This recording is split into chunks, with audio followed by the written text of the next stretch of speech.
यह है दुनिया की पहली हार्ड ड्राइव जिसके अंदर डाटा को स्टोर किया जाता था और इसे IBM कंपनी ने IBM 350 के नाम से पहली बार इंट्रोड्यूस करवाया था, जो कि आज के दौर के दो बड़े साइज के रेफ्रिजरेटर के बराबर साइज और 910 किलोग्राम वजनी थी।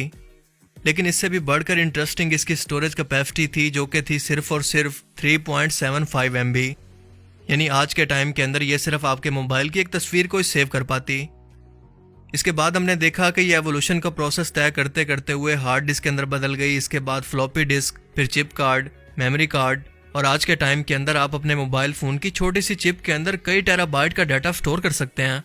अच्छा, लेकिन क्या आपने सोचा कि इसके बाद इसका अगला एवोल्यूशन प्रोसेस क्या हो सकता है? नहीं।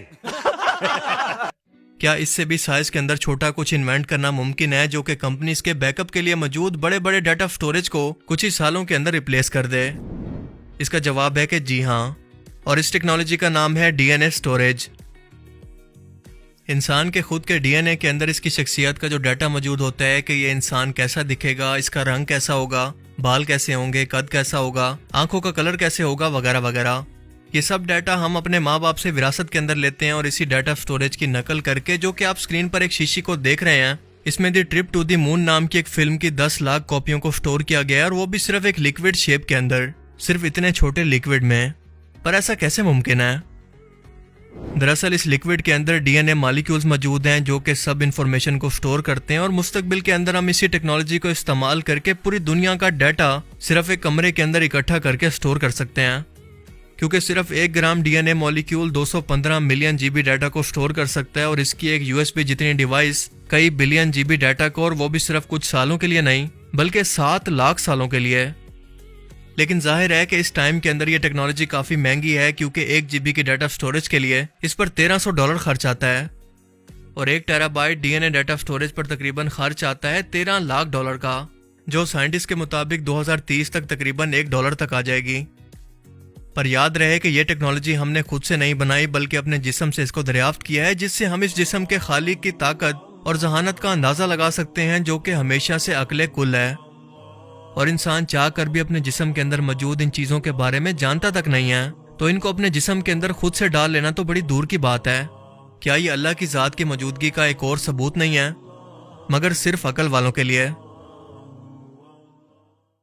इमेजिन कि आप एक लिफ्ट के अंदर मौजूद हैं और अचानक से लिफ्ट की केबल टूट जाए। ऐसे में आपके पास कुछ ही सेकंड होंगे ये समझने के लिए कि लिफ्ट के ज़मीन पर ज़ोरदार टकराने से पहले अपनी जान को कैसे बचाएं।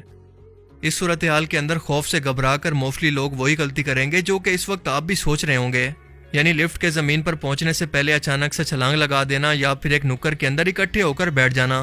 पर यह सब तरीके गलत हैं, क्योंकि पहली बात तो यह है कि आपको ज़मीन पर पहुंचने का एहसास ही नहीं होगा कि जंप कब करना है, और दूसरी बात यह कि अगर ये हो भी जाए तो जंप के बाद का टकराव एकदम से आपके दिमाग पर या फिर आपकी रीढ़ की हड्डी पर असर करके आपकी जान ले सकता है। सो इस सूरत हाल के अंदर अपने आप को बचाने का सिर्फ और सिर्फ एक ही तरीका है, और वो है इसकी साइंस को समझना। अगर आप इस एलिवेटर के अंदर लेट कर अपने जिस्म को इस तरह से फैला लें कि इसका इम्पैक्ट आपके जिस्म के पूरे हिस्से पर तकसीम हो जाए, तो आप इस अचानक के हादसे से बच सकते हैं।